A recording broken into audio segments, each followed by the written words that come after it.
and a hard cap of $245 million. And as for tonight, the NASCAR weekend begins with the Truck Series race this evening at the Nashville Superspeedway, with radio coverage beginning at 6:30 right here on 102.5 The Game on the Game Nashville Sports Network. Your sports live here on the Game Nashville Sports Network.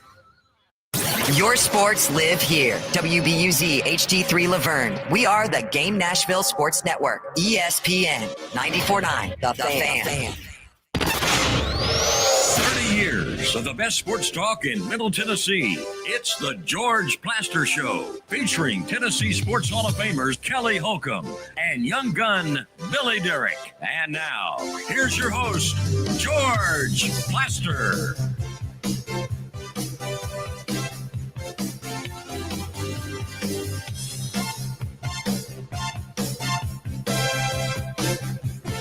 Hello, everybody, and welcome in to the George Plaster Show here Friday, May 29th, as we are getting closer and closer to the month of June. I'm not going to give the traditional weather forecast that George usually does at the beginning of the show, but what I do know is I'm looking outside my apartment window right now, and it is very rainy and cloudy over here in the Middle Tennessee area. So if you are out and about driving, please stay safe because the roads can be pretty slick, especially when it was pouring a little bit earlier. So we have a really fun show in store for you today. Kelly Holcomb will not be with us as he is a Friday snob, as we discussed yesterday towards the end of the show. But George will be joining us as he is en route from Cooperstown to, I believe they are heading to Cincinnati tonight, where him and his buddy Mark McGee will be watching the Braves and the Reds from Great American Ballpark in Cincinnati. So we are going to be getting to him in just a little bit. And then at 3:20, good friend of the program, young William, Billy Derrick, will be joining us to talk a little college baseball as the NCAA tournament is underway, and Tennessee is in a dogfight with East Carolina right now. Yes, that game is still going on. It was a 11 a.m. first pitch, and they are heading to the bottom of the 12th, where Tennessee will have their final chance to either tie it or take the lead and win it. They trail 3-2 to East Carolina. We're going to go through all of that in just a bit, but we're going to head out to maybe, I guess they're around Cincinnati. We'll find out here in just a second as George Plaster joins us now. George, where are you guys close to Cincinnati yet? Not quite. We're in Columbus, Ohio. In fact, I can see the city off in the distance. We're kind of, I guess, doing whatever the bypass is to get you, I don't know, around the city or whatever it is that we do with this kind of thing. It's a long haul. It's about probably 10 hours from Cooperstown to Cincinnati. We've got great seats tonight, assuming we get there, for the Braves and the Reds. And it sort of concludes what has been a long but really a fun trip. It definitely is one of the bucket list things for me in sports to get to go up there. So this will be the second game, correct? Major League game that you will have seen on this trip since the first one got rained out? Yeah, we went and saw the Guardians in Washington Monday night in Cleveland. And so, yeah, this will be number 2.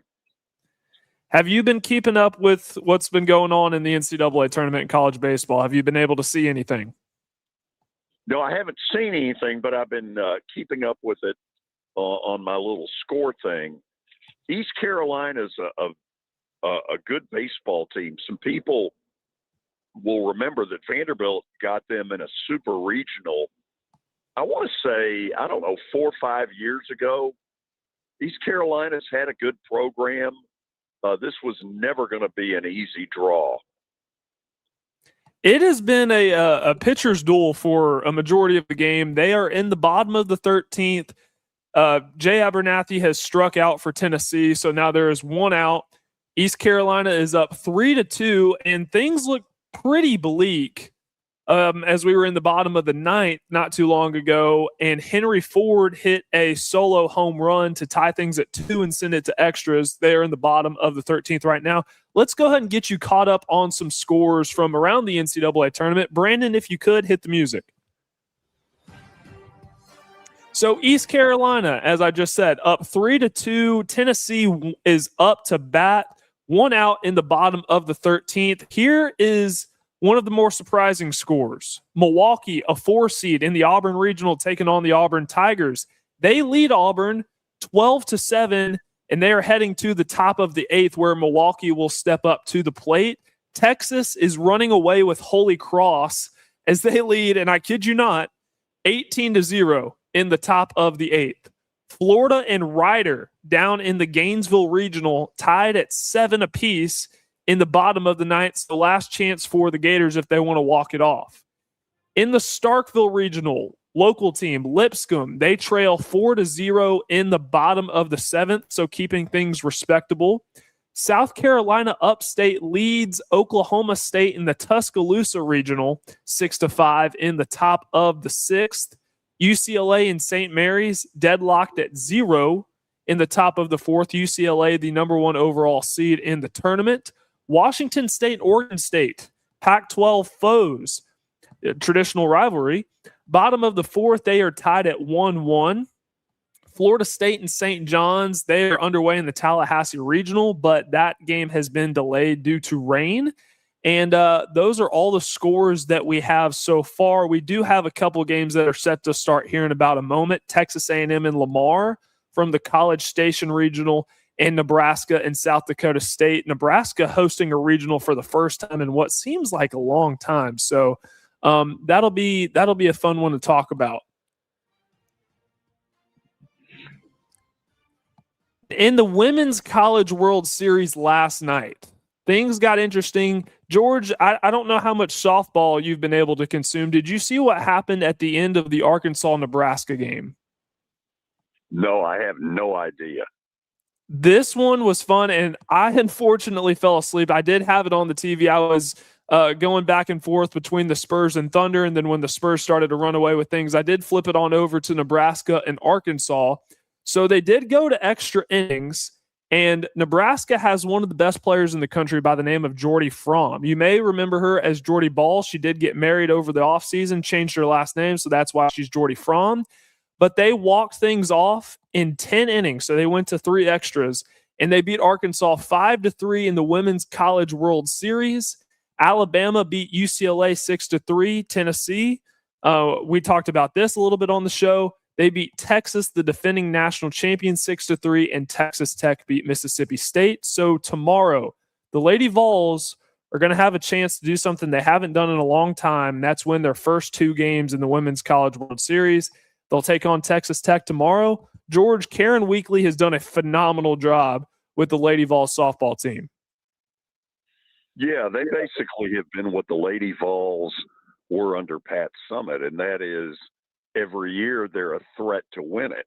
You're not going to win it every year, but, you know, if you're in the hunt, at some point something good's going to happen. And that's kind of been the way their program has operated. I don't pretend to know a ton about it, but I know enough to know they're always there at the end of the season. That they are, and Tennessee on the baseball side of things just tied things up with East Carolina in the bottom of the 13th. Still 1 out to work with. There is a runner on first. So Tennessee, a chance to win here in extra innings. So keep you updated on that. George, I don't want to get into this too much because we were going to lead off the 4 o'clock hour with this, but we mentioned how Steve Sarkisian made those comments last week at SEC spring meetings directed towards Texas Tech, saying there's a team out there in the Big 12 who made the playoffs. I wonder who that could be. That if we played their schedule, we could go undefeated with their 2s and 3s. Well, Joey McGuire at Big 12 spring meetings fired back, saying, you know what? Let's just go ahead and play week 1. We'll buy the buyouts of the team that you're playing in week 1. That was Texas State. And we'll buy out Abilene Christian, who is Texas Tech's week 1 opponent, and we'll play in week 1. Yeah, well, fat chance that's going to happen. It's a lot of, it's a lot of testosterone on a lot of different levels. Sarkeesian shouldn't have said the things he said. It was stupid. This is kind of a double down of stupid. The belief that Texas is now just going to suddenly in May change their schedule to play Texas Tech is ludicrous. The whole thing's stupid. And I'll put a pin in that for right now because we will talk about that more in the 4:00 hour. Some in other Big 12 news, the coaches have voted unanimously in favor of a 2014 playoff. That was put out by On3, really all the services that cover college football. Not really much of a surprise there. It's interesting. I mean, I don't know if they're told ahead of time, look, we want it to be unanimous. We want to send the strongest signal. But you don't hear anybody from that league saying, well, now, wait a minute, this is not all that good an idea. I think the idea is ridiculous, but more and more it's picking up the kind of steam that makes you feel like it's going to happen.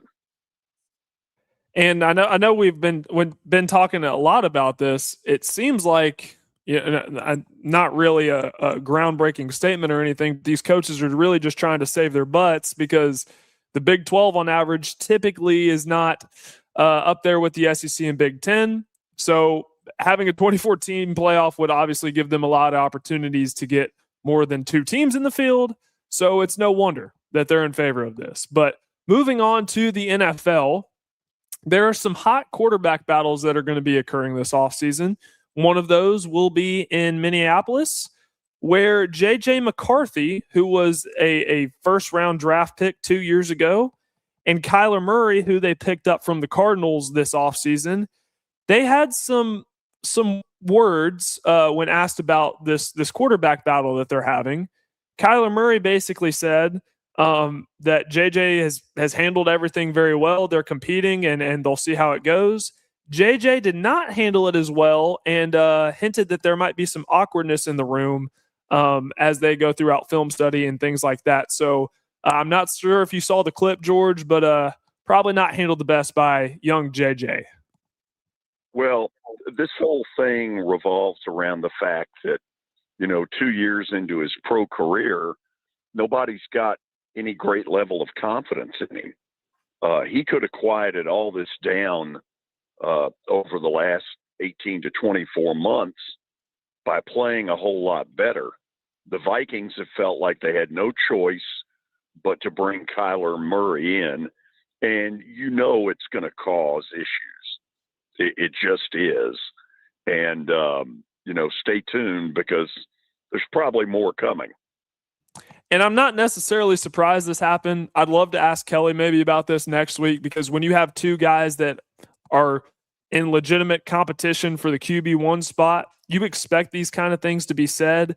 J.J. McCarthy did show his age in this, did not handle it as well as Kyler did, but I totally expect Kyler Murray to be the starter week 1 for the Minnesota Vikings. And I think being with a guy like Kevin O'Connell, who has a history of developing quarterbacks, and Sam Darnold obviously is the story that I'm referring to, I think he's going to get the most, and I would not be surprised in the slightest if Kyler is the week 1 starter in Minnesota. Yeah, I think everybody expects that. They didn't bring him in here for no reason. They brought him in because they don't trust J.J. McCarthy. There are too many scenarios where McCarthy, over the first 2 years, has not looked like a starting quarterback in the league. He's got probably the best receiver in the league, going right now. And Jefferson has remained incredibly calm, but you see the clips of throws that are, 6 feet behind the intended receiver.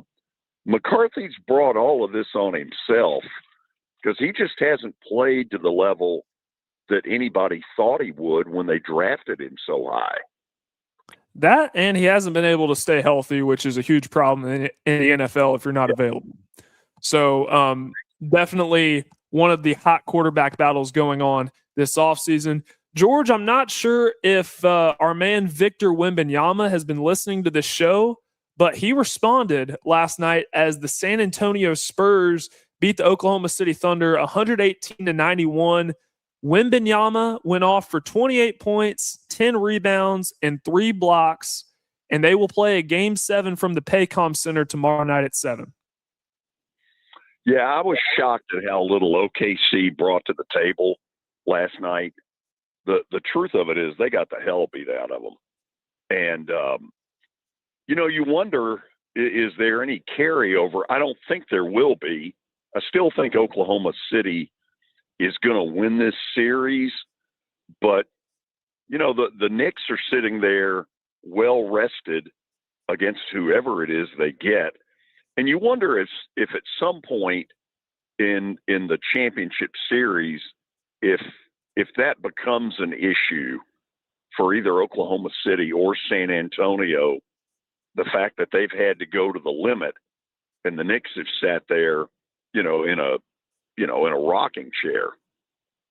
I definitely do think that'll play a factor because they swept their last 2 opponents and they don't seem to be, dropping off at all. So I think it'll be a very fun finals just because the Knicks are in there. They get a lot of attention, but also you might be getting the 2 best teams at this point in the season. So tonight in hockey, the Canes and Canadiens, Game 5.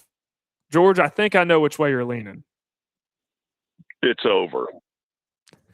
When Montreal showed absolutely nothing at home, I mean, they got pounded at home, and they're down 3-1. There's not a soul out there that thinks they're going to win this series. So they may be playing with house money in that respect, but it sure looks like it's going to be Carolina and Vegas. I'm picking Carolina as well. And that would be a fun Stanley Cup between Vegas and the Canes. A couple good things to end on here. Dave McGinnis, who was the Titans color analyst who passed away a few weeks ago. Amy Adams Strunk came out and said yesterday at a celebration of life that he would be inducted into the Titans Ring of Honor. And that is clearly very well deserved. And George, I know we meant to get to this yesterday on the show, but didn't. I know you had a couple things to say about your buddy Mark Howard. Yeah, it got out a couple of days ago that our Tennessee Radio Hall of Fame will induct Mark Saturday, July the 25th. Mark was a great friend. He was not a guy that I wanted to get into sports trivia with, but I've always thought if I could put a team together that I needed to win some money, I would put me and Willie and Mark Howard together, and I'll take my chances. I'm really happy that the vote turned out the way it did and that Mark is going in. Stay tuned. There'll be a couple of more announcements of others going in the next week or so. That'll probably get people's attention. Absolutely. Very well deserved. Grew up listening to him, so happy to hear that news, and I know he was a good friend to you.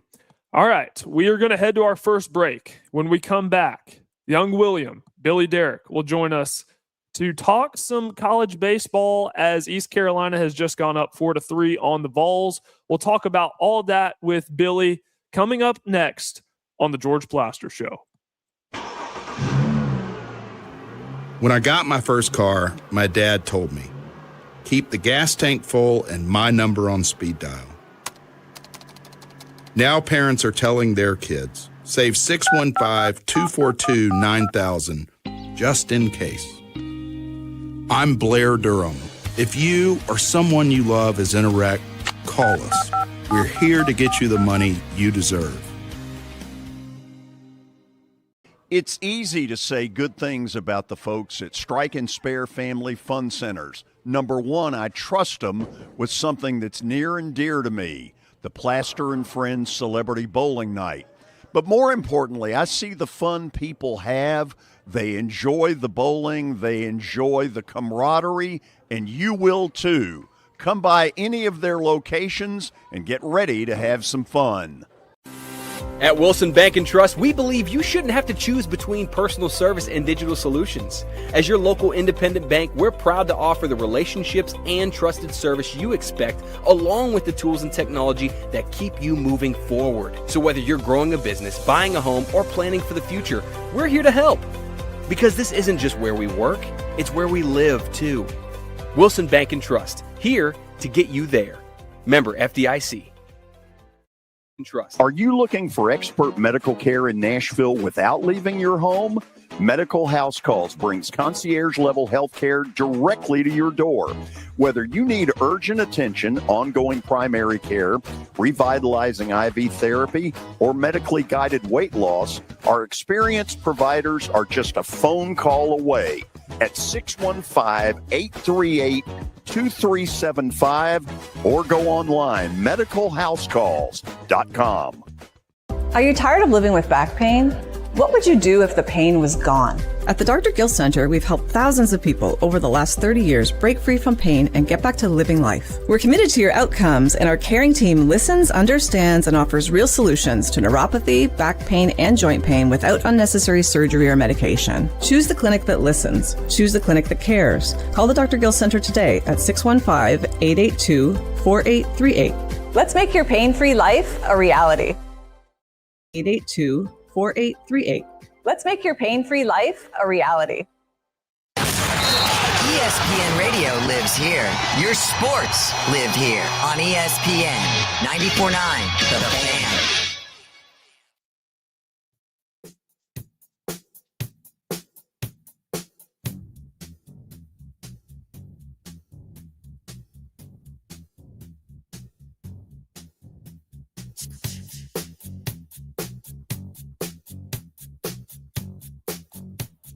Welcome back into the George Plaster Show as the NCAA baseball tournament is underway. And there was really only one person to go to outside of Mitch Light that I know can talk this stuff for a long time. You guys know him very well. Billy Derrick, or as George calls him, Young William, joins us now. Billy, how the tables have turned. How's it going? Parker, how we doing, man? Good to talk to you. Oh, we're doing good. So George, I believe, is with us. He is coming back from Cooperstown, where he was at the Baseball Hall of Fame this week. They're going to the Braves-Reds games tonight in Cincinnati. Last time he gave me an update, he was somewhere in Columbus. So, George, do we still have you? Yeah, we're a little bit past Columbus. Got through a big 4 o'clock Friday mess there. Who knows what we'll get when we get to Cincinnati. Billy, have you ever been to the Hall of Fame? I never have, no. Man, it's incredible. I've heard it's unbelievable. Mark McGee and I drove up here. When I say up here, up there to Cooperstown. We kind of divided it up. On Sunday of last week, we went to Cincinnati only to get rained out. Then we went to Cleveland on Monday and saw the Guardians in Washington, then headed up to Cooperstown. We were up there for 3 days. It's incredible. I mean, it's for a sports fan, it's kind of one of those bucket list deals, and I'm glad to say that I've been able to do it. Yeah, I know we were talking about that, I think last year. I think Poggi was the one that was making fun of you for not going up there until now. But no, I mean, for a guy like you, especially a baseball nerd, you know, that's the peak. I mean, it doesn't really get much better than that. And to tie in a few games around the trip, that's got to be up there for one of the top trips you've had. Here's what's hilarious, Billy. Last night they had this dinner for all the people that were a part of this symposium, and I paid the money to go to the dinner. And so we're eating dinner in the plaque room, and I am 2 feet away to my right from Kennesaw Mountain Landis's, plaque in the plaque room. And I'm like,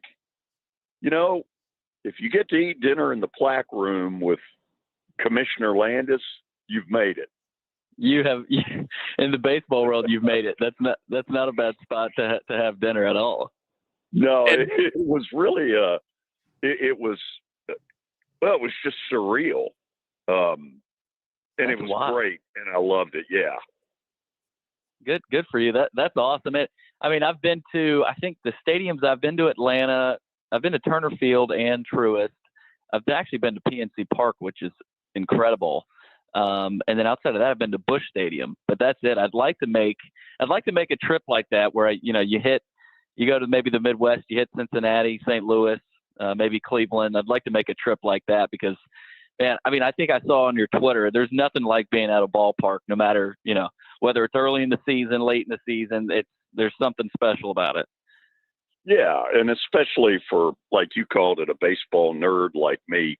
I tried to send out a bunch of pictures this week. Parker, got bombarded with pictures to put on the show. And sort of what I did was kind of walk people, people on radio can't see what's going on, but the ones that are watching it by way of podcast can. And so I kind of tried to do a running play-by-play of certain things that I saw that got my attention. But I also know that I wasn't able to spend nearly the time, to go through each exhibit and, learn every last thing. There's no way. There's so much there.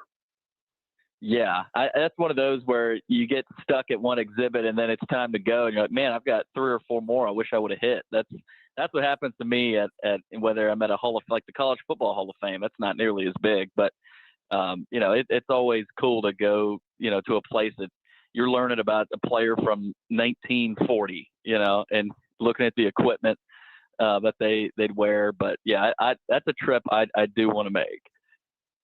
Billy, let me ask you this. I haven't gotten to see the Tennessee-East Carolina game, and I know Parker's got a score update on it, but it seems to me both of these teams now have a problem in that to win a regional, you're going to have to figure to play probably 4 or 5 games in 4 days, and to have the 13 innings in the first game, no matter who wins or loses, God, that is a recipe for wrecking a pitching staff. Yeah, both pitching staffs have been nuked. It's actually in the 14th inning now. ECU up 5-3 in the top of the 14th, and they've still got 2 runners on. I'm not even sure who's pitching for Tennessee anymore. It looks like it's Appenzeller, that's the guy they were hoping to hold to tomorrow, but he's having to pitch now. The tough part for Tennessee is they got a really good start from Evan Blanco. He gave them 7 innings of 1-run ball, a guy that's been pitching well as of late. But, Tennessee on the mound, we talked about it, I think last time I was on. That's been their Achilles heel, as it looks like ECU is going to tack on another run here.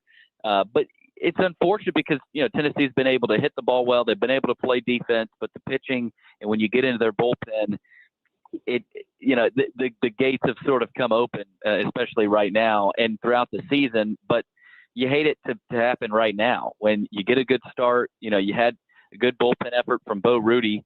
You didn't have a great day from Arvidsson, but this ECU team they're not necessarily a power hitting team. They've played some small ball. They took the lead in the 12th, I want to say, with a suicide bunt.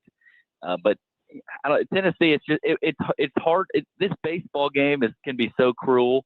Both these teams, you feel like, man, ECU is going to win it, and then Tennessee ties it up in the bottom half a couple of times. So looks like ECU is gonna take it. They just extended to 7-3 now.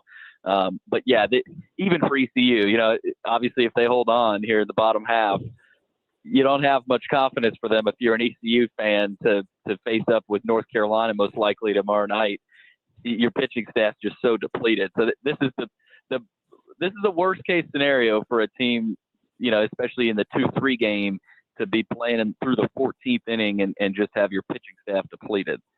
Yeah, and North Carolina's sitting there going, listen, y'all play till midnight if you want. Yeah, that's what the announcers were saying. It's best case scenario for the 1 seed. It's really, to me, these regionals are kind of who can be alive at the end with enough pitching to get through a 4th or a 5th game if you have to. Now, if you can sweep and you're out of there by Sunday night, so much the better. But that doesn't happen all that often. And so it's the teams that can muster a 4th and or a 5th starter or a bullpen game that's effective that really end up getting it done, because this is a regional. It's a condensed. You may have to play 5 games in 4 days. The least would be 3 in 3 days. And so you better hope your pitching can hold up. Yeah, it's survival of the fittest with your pitching staff. That's what it's always been. And it's also offensively situational hitting. I think Tennessee, they popped a stat up in the last inning. They were 0 for 10 with runners in scoring position. So as important as it is, to pitch well and to not use too many guys in the first game, you've also got to hit it in those big situations. Tennessee has not really been able to do that today. ECU, they weren't really able to do it until this past inning. But it's the stat they pop up all the time. If you win the regional winner, if they win their first game, 93% of regional winners win that first game. And then if you win game 2, that's an 80% chance, I think, to win the regional. So the first game obviously is the most important. And then if you win the second game, the team obviously to start 2-0, they're set up very well. But you've seen in the past, George, I think it was Mississippi State several years back. They lost to their first game of the regional. I think it was actually in Tallahassee. They came all the way back from the losers bracket because they had a lot of pitching depth. They actually ended up winning that regional. So you're not quite dead, if you lose this first game. But for a team like Tennessee that struggles, with pitching depth, they've already used 5 or 6 guys. It just doesn't set up well for you. So as much as you'd like to believe they're not dead, it's just it plays this regional setup can really play with your mind, especially as a head coach. It's like, man, who am I going to throw tomorrow? And then who do we have left in the bullpen? A lot of times you got to throw a guy that already threw 30 pitches or so in the day before. So yeah, it's as important as the pitching staffs are, George. It's also hey, our offense can really help our pitchers out if we hit situationally. We come up with the two strike hits, the 2 out hits, and ECU's just been able to do a little bit more of that today. So help me with this because I haven't seen it. So Auburn's sitting there getting waxed, in a regional, I think that they're hosting, and they're going to face that exact same thing that Mississippi State dealt with. Yeah, they're going to, and the thing about it, you look at Auburn, they're down 12-7 to Milwaukee. This is a Milwaukee team. I think they finished their regular season under 500.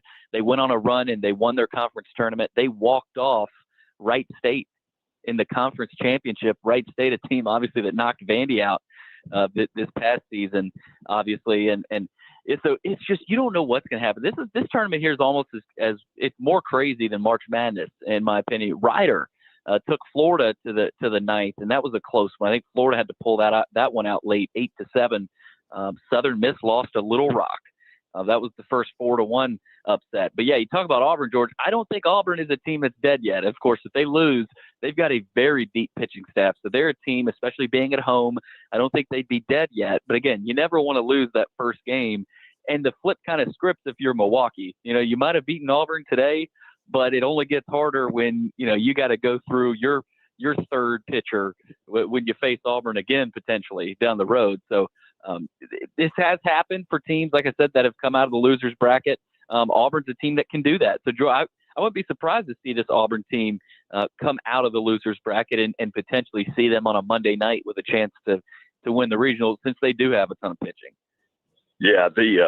By the way, for those who heard the word Milwaukee, that was not Paul Molitor and Robin Yount. That's University of Wisconsin, Milwaukee. Yeah, where Bruce Pearl once coached. Yeah, the Bruce Pearl Bowl. That's what the announcers were saying. But you never know. You go into a regional as a team like Auburn, as the number 4 overall seed. I was watching them in Hoover, and man, they looked really good. And you would never think a team like Milwaukee has what it takes to beat them. Well, here they are. And not to mention St. Mary's is a team out west. They're tied with UCLA in the 5th right now. So this tournament looks like it could be a wild one here, just considering how many upsets we've already had and how many upsets we could have tonight. Billy, I remember a year ago on Sunday, from about 3 p.m. until about 7 p.m., there were so many insane things that went on, and ESPN just kept flipping from one crazy scenario to the next. Yep. I remember one of them at Clemson. I don't know why that one sticks out for me, but you're right. I mean, it sets up what we've seen so far, tells you that as we get deeper into the weekend, if you're really into this tournament, you might really have something special. Yeah, I mean, all it takes is, you look at Little Rock. Now they're set up in that regional at Southern Miss in the driver's seat. And you also look at the other 2 teams, Jacksonville State and Virginia. For those 2, they're sitting at the other side of the bracket going, uh-oh, let's buckle up now. We've got a shot here. But, but not that they didn't to begin with, but you'd rather play Little Rock as opposed to Southern Miss. So Jacksonville State, a team that, maybe they make a run.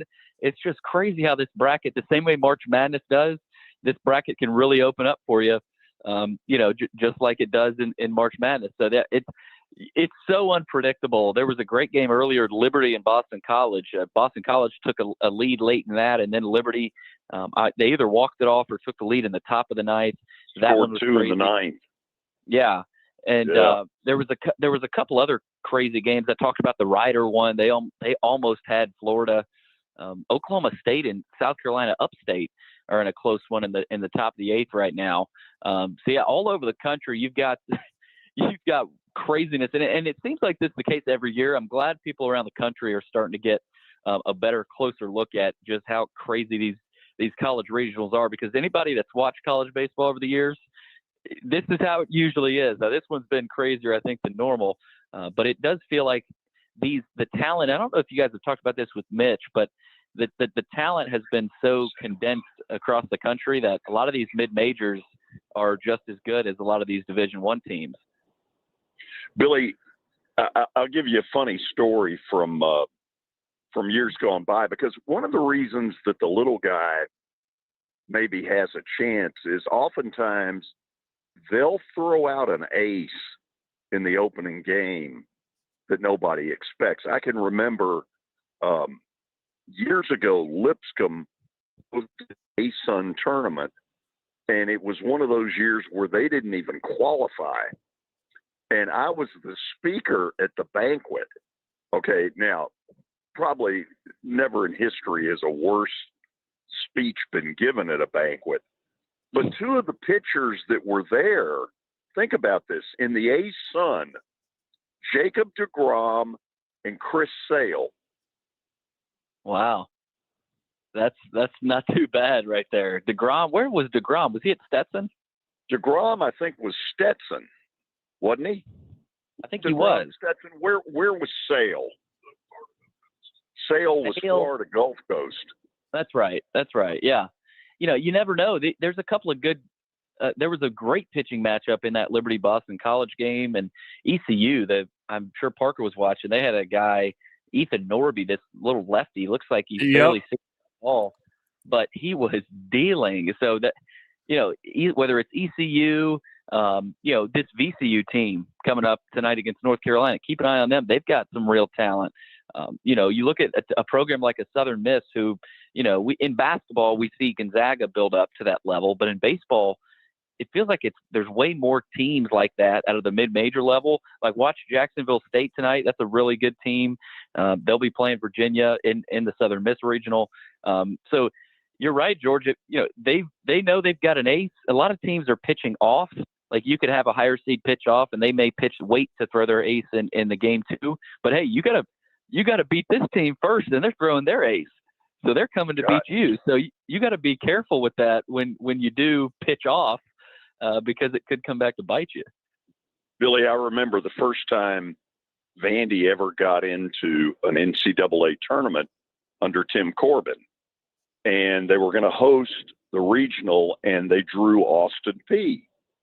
And I said something to Tim about, hey, are you thinking about holding David Price back? And the decision he made was no, he was going to pitch Price. And it turned out young guy at Austin Peay, Sean Kelly, who ended up pitching on the major league level. Vandy was down 1-0 in the bottom of the ninth, had to scratch out a run. I want to say Vandy won it in the 11th inning. I mean, it was an absolute nail biter. And that's the thing is most of the coaches now won't play that game of, well, you know, we can beat little tiny, you know, Holy Cross or whoever, because Holy Cross may have some stud pitcher that can shut them down. Yeah, it's every program now, you know, whether it's Washington State, Holy Cross, St. Mary's, everybody's got an arm or two now. So like you said, that pitching off may not necessarily be the right decision. It's an old school mindset. It doesn't surprise. I don't think Corbett has ever pitched off, if I'm not mistaken. He was never that type of guy. And there's a lot of old school coaches that won't. But you know, you're right. It's a game by game approach. You know, you got to win this first game to get to the next game, and then worry about the next day. And so it's this regional, it can swallow you up quickly. You know, you see a lot of times like Tennessee, the announcers were talking about it too. You're like that this game here, the way it ended makes it a lot tougher for them tomorrow. And you see a lot of times it happened to Vanderbilt a couple of years ago in the Clemson regional where they lost, I want to say to High Point, and then they turn, or that might have been the next day. I forget who they played that first day. They lost the first day, and then they turn around and lose to High Point, and they're 2 barbecue. So it's just this game can be really cruel to you, whether you're the 1 overall seed. We saw it with Vandy last year, or you know, a 4 seed Murray State like last year. You know, it's about getting hot, having a couple of pitchers that you can ride and save your bullpen and see what you can do. And the last team in can win it. Ole Miss is living proof of that. They are. In Kentucky today, they were close to being the last team in. They went to the West Virginia regional. They beat Wake Forest earlier today, 6-5, and it takes that amount of luck. You know, you win that first game, you feel like you're playing with house money, and now, you know, if you're the host of that regional, you know, you're West Virginia. If you win tonight, you start thinking, are we playing Kentucky? That it's just, there's a lot of pressure that can be on these hosts, especially for a lot of the first-time hosts. Nebraska is the first-time host, well, at least first-time host in a while. Kansas is hosting a regional. They could be seeing Arkansas tomorrow. So that it's just, there's a lot of pressure. We saw it with Vanderbilt last year. You know, it could be a real pressure cooker when you're hosting, especially as the number 1 overall seed. And UCLA right now, they're still in a tight one with St. Mary's. So it's just such a pressure-packed tournament. And man, the kids, they play so hard. This Tennessee game, that there was a play at first base. Levi Clark had to lay out. He was hurt after it. I think third baseman Henry Ford got banged up after a play. So it is so fun to watch. I think it's right up there with March Madness, college football playoff. You know, as big of a sports event as you can get. Is the Tennessee game over? Yeah, they just wrapped up a few minutes ago, 7-3, the final. For Tennessee, they lose, of course, to why am I forgetting who they played?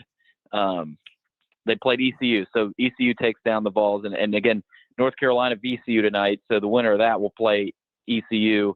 The loser awaits Tennessee tomorrow. Yeah, wow, great Crazy stuff on the first day. It is crazy, but it's Lipscomb, also really by the way, fun. I was hoping Lipscomb would give a better effort. They snuck into the field. They're down 10-0 in Starkville, so it doesn't look like we're going to get a Jeff Forehand magical run like you saw several years back. But good to see them in, especially in a year where Vandy didn't get in.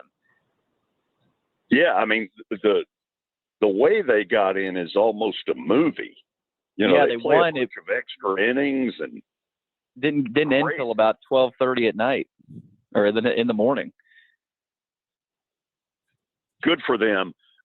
This was a tough one because you go down to Starkville, that's one of the best SEC baseball atmospheres, period.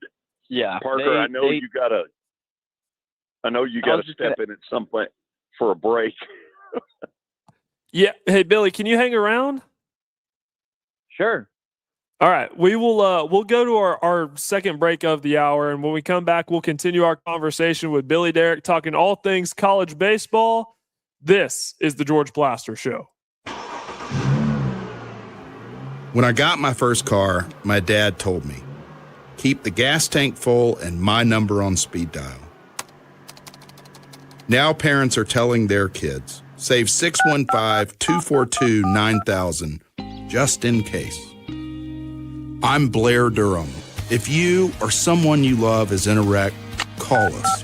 We're here to get you the money you deserve. Baseball is just like music. You don't believe me? Let me show you. It's jazz, improvised and unpredictable. It's rock. The crowd explodes like a guitar through a wall of amps. It's rap, fast, sharp, all rhythm and timing. It's country, nothing but 3 outs and the truth. Do you believe me now? Look, no matter what music you're into, the hottest track in town, Nashville Sounds Baseball. Welcome to Hit City. Sports and Social in Green Hills Mall is the new home for our Football Night in Nashville promotion. Their food is terrific. Their TV setup looks like a racing sports book in Vegas. And if you're a sports fan, you can't beat it. Starting September the 4th, we'll broadcast from Sports and Social every Thursday night. There's Pop-A-Shot, great football, and the chance to win a beautiful Mikey's Motors golf cart. See you at Sports and Social in Green Hills Mall. Clarksville, get ready. Because when the doors open at F&M Bank Arena, the noise rises. And the Nashville Cats. The walls shake. And the Cats take control. Fast plays. Big hits. Non-stop arena football. Get in the den. Get your season tickets now. You've heard me talk about the putting zone. Well, guess what? It's now open, and it offers a revolutionary indoor golf experience featuring state-of-the-art putting surfaces designed to replicate real-world course conditions. It allows players of all skill levels to practice, compete in tournaments, and connect year-round. Go by and see them at 3040 Sidco Drive and tell them Plaz sent you. Plaz sent you. It's the George Plaster Show. Your sports live here on 94.9 The Fan.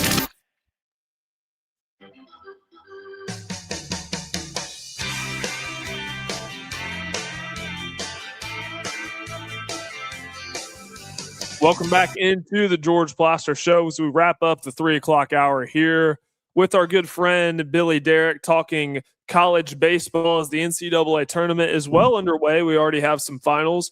Billy, you did make a comment, and I actually tend to agree with this, that there might be more upsets in this NCAA baseball tournament than March Madness, and especially the last 2 years with not having really any Cinderellas. And I know it's a short sample size, but in college football, you know, there's a clear-cut gap between, you know, the Power Four and the rest of the group of 6. I mean, they're not even playing the same sport. And the SEC and Big Ten have really separated themselves from the Big 12 and ACC. But in college baseball, do you think the reasoning for that is it's just not one of the major revenue sports, unless you're at a school like Mississippi State where it might be the second revenue sport? Do you think that's kind of the reason for that in baseball?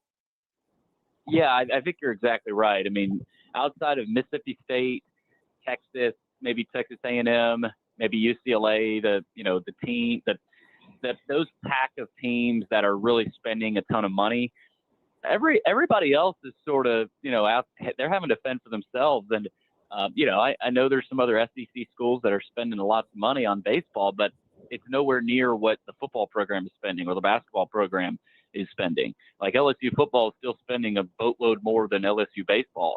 And so what that means is, you may have a kid, at Vanderbilt, for example, who, if he doesn't think he's going to be in the starting lineup next year, well, he can go to a program like Coastal Carolina or Southern Miss and start right away and lead off them. And, he'll add to that roster. So you're seeing a lot of those mid-major programs, whether it's the Liberty, Jacksonville State, there's a lot of them that we'll see today, have a ton of success. And I think the talent has just been condensed and spread out a lot more than it is in basketball and football.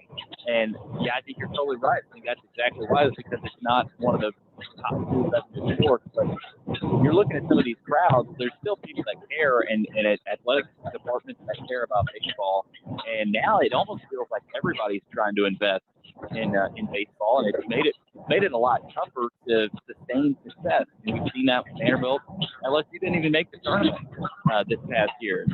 And you look at Louisville; they made it to Omaha last year. They didn't even make the tournament. So it's a year-to-year proposition, just like it is for football and basketball. But it almost makes it tougher for those teams at the top to stay at the top. Don't you also think, Billy, that some of it is weather-related, in that a lot of kids don't want to go, for instance, to Big Ten schools because they're not going to see the light of day of outdoor, with decent weather until the start of May, where, a kid may say, you know what, Florida Atlantic sounds a lot more interesting than going to Michigan State. Oh, yeah. I mean, UCF is a team. I think they're in the Auburn Regional. They've had a really good season. You look at Florida Gulf Coast in the past; they've had good years. A lot of programs in South Carolina, are traditionally pretty good. Whether it's Coastal, South Carolina has been down, but they're usually pretty good. You're right. I mean, St. John's is in the tournament, but by the hair of their chin. Because when you play up north, I remember Vandy played Marist earlier this season. And I was checking their schedule because they're all the way up in the Northeast. Their first 2-3 weeks of the season, they're traveling to, they're in Florida for a week, and then they came up to Tennessee. They played in Virginia, and so you're having to do a ton of travel, and that's a lot on your athletic department. So, a lot of departments are like, hey, we're not going to spend, a ton of money for not a whole lot of reward, with this baseball program, especially if we're in the Northeast or even in the Big Ten, like in the Midwest when it's pretty cold. A program like Nebraska, they've sort of beat that trend a little bit. They've got a good program this year. They're hosting. But yeah, that plays into it too, George. It's the weather. There's been some talk about pushing the season back, which the baseball season starts ridiculously early. Even in Nashville, the first month of the season is kind of a crapshoot with some of the cold weather games. And, I'm not sure there's been snow, but there's been some games where it's like, why are we even doing this? So yeah, I think to fix that, maybe you could push the season back, but it's also that plays into it too with the weather. There's one other thing in these regionals that comes up from time to time, and that is when the host school isn't playing, you might have 26 people in the stands. And so all of a sudden the team has got to find a way to energize itself. I can remember last year after Wright State knocked out Vandy on Sunday afternoon, for some reason, I decided to go to the Louisville-Wright State game that night. And both of them had decent, fan participation. But in the end, it was close friends and family. If I had stood up and done Harry Carey and, let me hear you, the whole world would have heard it. And, that creates a weird environment. It does, especially at Vanderbilt a lot of times. I will say this Tennessee-East Carolina game was very regional for both those programs. They had good crowds. I know in this tournament they try to keep it regional. But, yeah, that's the thing with baseball too. Depending on the fan base, there's a lot of programs that just aren't going to travel. They're not going to, like for for Milwaukee. I don't think there's a whole lot of Milwaukee fans on the Plains, and the same type of deal for a lot of these programs. They try as much as they try to keep it regional. A lot of these stadiums aren't very big either. I think the Kansas stadium, they've added some seats in the outfield, but I think it only holds 4,000 people. So a lot of them for these fresh hosts, they can barely fit 5,000 people, and that's a little bit of the struggle for Vanderbilt too. But yeah, that plays into it too. You get some weird environments, especially on day 2 tomorrow. Some of the loser bracket games. It's almost like you wonder if they go away ever from the double elimination style. I think that is part of what makes this tournament great, but it's also like, man, are we wasting daylight on some of these games? Well, I was thinking you can't pay the light bill with some of the crowds that end up when the host isn't playing. Mm-hmm. It's kind of funny because you hear everything. Yeah, you can be sitting there in the stands and you can hear what the coach is saying to the the next batter. There's some funny stuff that comes out of that, but those kind of weird environments to me favor the underdog. Oh yeah, and we were just talking about the weather. It looks like it's starting to get pretty messy in Auburn again. I think they've got some more rain coming. That's another thing. There's a lot of teams this year where if you're the host, there's been a decision made by the coach. The head coach of the 1 seed of the host can pick when they get to play. They can either play at noon or play the night game on Friday to open the tournament. There's a lot of coaches that decided to play in the early game because of the rain potential around the country at some of these spots. And so you're seeing that too, where if you get into a late inning game, you get into extras and then it starts raining and it gets messy. Well, you got to turn around the next day and play a game. So, and if you lose, you could be toast. So this is a tournament that's, with the elements and some of the environments, it gets interesting. Well, Billy, we really appreciate you joining us and even sticking around a little bit to talk some college baseball. It's you were great as always, and we really appreciate the time. Enjoy the rest of the tournament. Absolutely. Appreciate it, guys. I'll see y'all. When we come back, stat of the day, we're going to address these comments between Steve Sarkisian and Joey McGuire because things do get spicy, and we have a development with Brennan Sorsby. That's coming up next on the George Plaster Show. Hey, what's going on, Vandy fans? This is Andrew Allegretta, voice of the Commodores. Your home for Vanderbilt Athletics is 102.5 The Game and 94.9 The Fan. Plus, don't forget about the Commodore Hour every Monday night at 6 p.m. Anchor down and go Doors. A DePauw University education goes beyond the classroom. Here you'll explore ideas, challenge yourself, and connect what you learn to the world. Ready to think boldly and lead with purpose? Learn more at depaw.edu. Hey guys, it's Mike from Newton Chevrolet GMC. Tired of complicated car visits? We've made it easier than ever to book the service you need or schedule time with our sales team. Whether it's time for routine maintenance, a recall check, or you want to test drive that new Chevrolet or GMC you saw online, your next visit starts with a simple click. Our website is always up to date and easy to navigate. Don't put off that service or that upgrade. Take control of your schedule and your vehicle needs today. Schedule your service appointment today at NewtonChevroletGMC.com.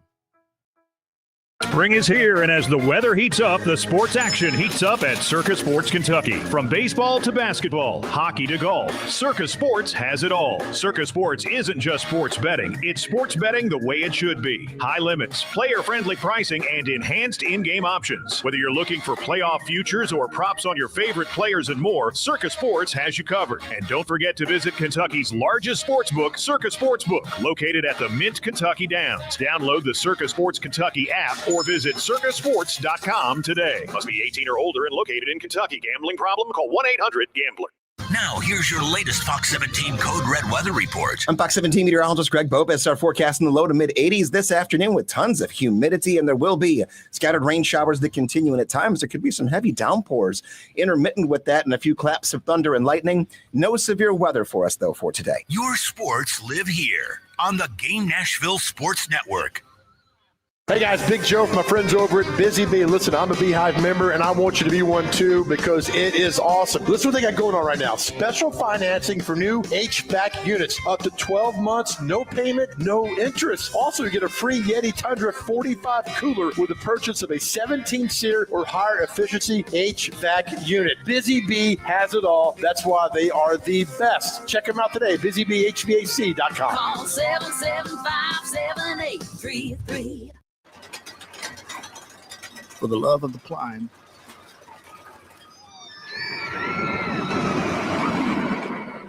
For the love of the fall. For the love of knowing your kids' laughter is the sweetest music there is. For the love of Tennessee. Travel safe. Brought to you by the Tennessee Department of Tourist Development, the Tennessee Association of Broadcasters, and this station. Your sports live here. WBUZ HD3 Laverne. All around the world on the Game Nashville app. We are the Game Nashville Sports Network. ESPN 94.9. The Fan. A Cromwell media station. It's the George Plaster Show. Your sports live here on 94.9 The Fan.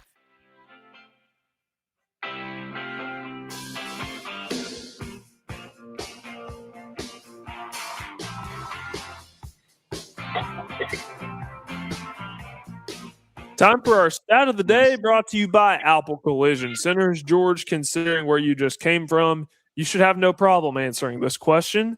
Which MLB player holds the record for most career hits?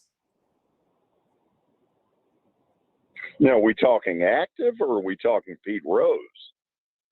This is a past player. What's Pete Rose? Easy. Pete Rose is the all-time Major League Baseball hit leader. 4,256 hits for Pete Rose. Now, what pitcher did he surpass, to set the record? That is a good question. I'm sure you know the answer to that one too. As a matter of fact, I do. Eric Win, Place, or Shall. That was what Chris Berman called Eric Shall. San Diego Padre. How much Pete Rose stuff did they have at the Hall of Fame? Not much. And obviously that's a really touchy subject. And it's not the Hall that's making the call on the deal. Right. They just essentially implement what policies have been laid down. I think in the next couple of years, Pete Rose is going to get in. And when he does, number one, I think you're going to see the entire state of Ohio flock up there. I tend to agree. I tend to agree on that one. I definitely think it's coming within the next few years. I will say this. I went back and I looked at the Jackie Robinson pictures that you got from the Baseball Hall of Fame, and I tried to read as much as I could and visibly see, and I was fascinated by it. I couldn't stop looking at it. Well, I mean, he's one of the most important figures ever in Major League Baseball. What he put up with to somehow break the color barrier and open it up for, so many great athletes. And, Major League Baseball has done the right thing. Jackie Robinson Day now every year is on April 15th. Every May 42. And, that's one of those displays that I didn't get to spend nearly enough time on. Would have loved to have spent more time, but you're going into three different floors of stuff, and it's just amazing what's there. I will make my way up there. I will do it. I will do it eventually. You being on that trip just made me want to do it even more so. So, a lot of really cool stuff, a lot of really cool pictures that we were able to show on the program over the last few days as George was up in Cooperstown at the Baseball Hall of Fame. We did want to kick off the 4 o'clock hour with the thing that has been making its rounds on social media. We touched on this, put a pin in the conversation until we got to this point, but now we're going to open up the can of worms. That is Joey McGuire, the head coach at Texas Tech for the football team, responding to Steve Sarkisian's comments when he said at spring meetings that there is a team in the Big 12 who made the playoff, that if we played their schedule, we could go undefeated with our 2s and our 3s. Well, Joey McGuire at Big 12 spring meetings responded and said that they would love to play the University of Texas in week 1. That was put out by Abilene Christian. Now, Texas Tech does have an oil billionaire booster by the name of Cody Campbell, who's been very involved with college football as a whole, trying to get it a lot of the issues fixed. He took it a step further. He put out on Twitter today that that Texas Tech would pay the buyouts for Abilene Christian, who is Texas Tech's week 1 opponent, and the buyout for Texas State, who is Texas's week 1 opponent, so that they can meet in week 1. The problem is, George, I love the move by Joey McGuire. This isn't going to happen because you know who Texas plays in week 2? Ohio State. Right. First of all, I don't know what the hell is wrong with Sark. He has gotten a severe case of diarrhea of the mouth, and it's just been spouting off all kinds of nonsense over the last couple of weeks. The basket weaving comment at Ohio, about Ole Miss was dead wrong. Why he would even go down the road of the Texas Tech stuff and the second and third teams, that's very disrespectful. I mean, look, Texas Tech earned the right to be in the college football playoff a year ago. Now, if you want to say, well, when they got there, they, didn't get it done, they laid an egg, fine, no problem. But to sit there and act like, their program achieved nothing is just really disrespectful. If I was Joey McGuire, I would have picked up the phone and told Steve Sarkisian to shove it. There's no place for that. And I don't know why Sarkisian, I don't know what's going on with him, but there's been a diarrhea of the mouth out of him in the last couple of weeks that somebody needs to put a stop to. It has been one of the more interesting off seasons for the SEC that I can remember in some time. Not just Steve Sarkisian's comments. Obviously, Lane Kiffin is going to make his way into the spotlight. What's been going on with Ole Miss and the NCAA investigating them for tampering with Luke Ferrelli, which, as Kelly said yesterday, the NCAA could open a case on about every school in America.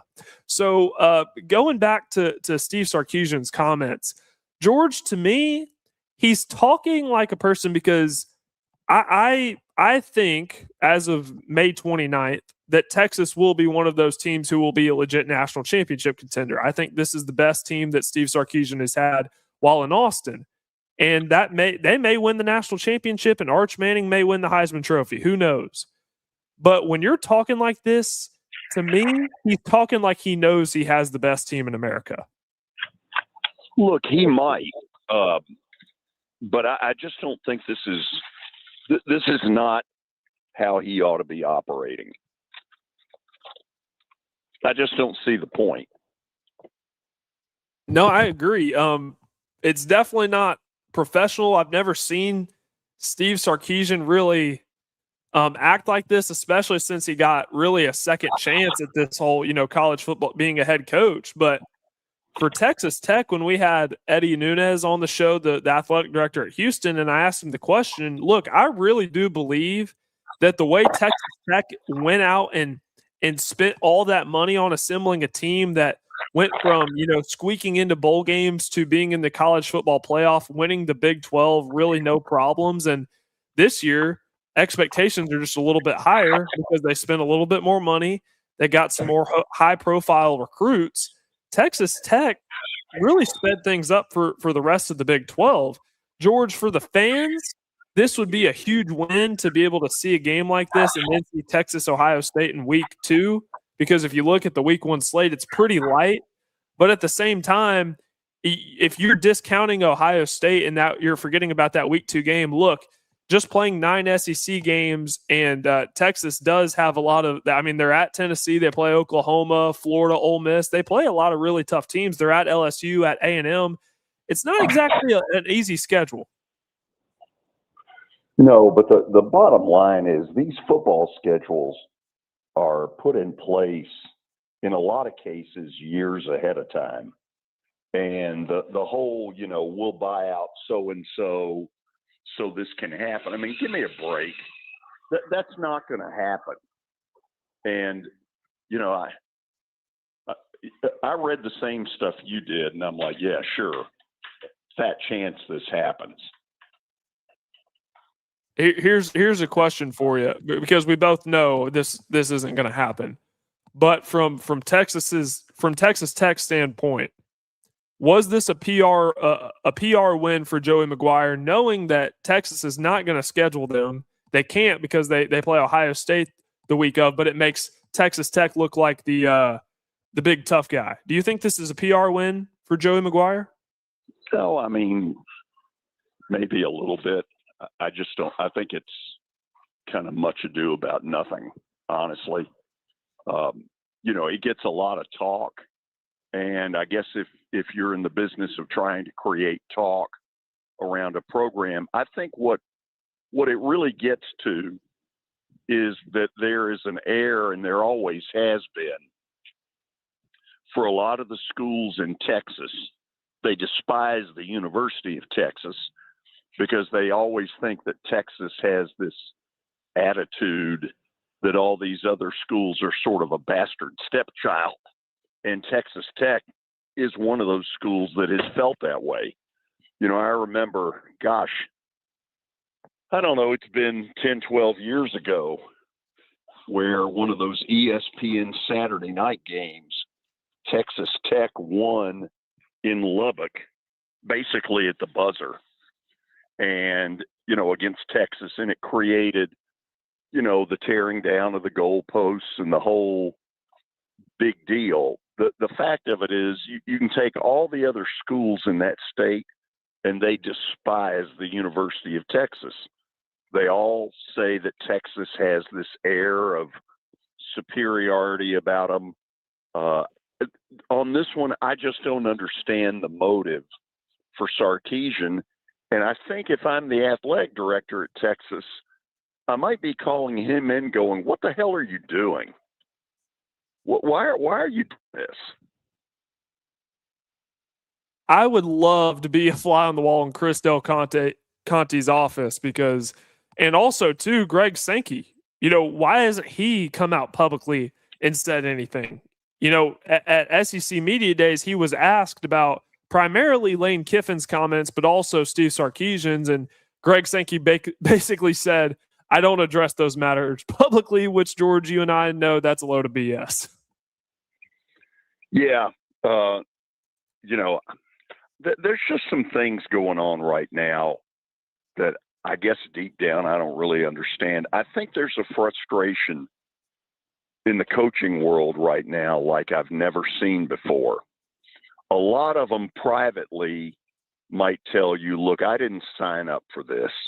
This is not what I got into coaching for, to try to figure out player salaries and, and God forbid you look at a player wrong and, the next day they're in the portal. A lot of coaches, they're not going to say it publicly, but privately are like, I didn't sign up for this crap. And I think there's a level of tension, uneasiness. Nobody quite knows when the other shoe's going to drop. And I think that's contributing to some of this.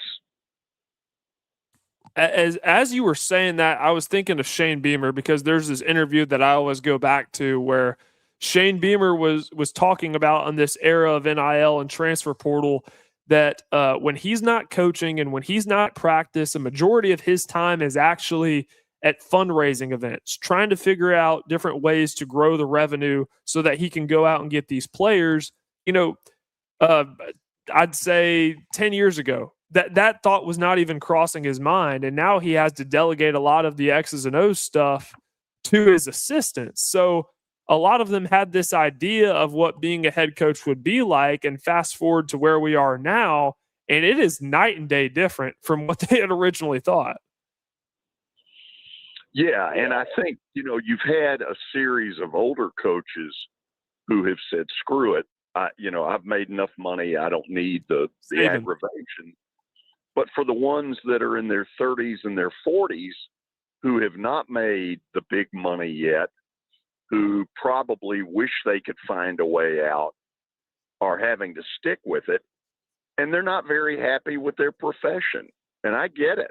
I mean, this is not what they signed up for. And I think it's led to a frustration, even though they make good money.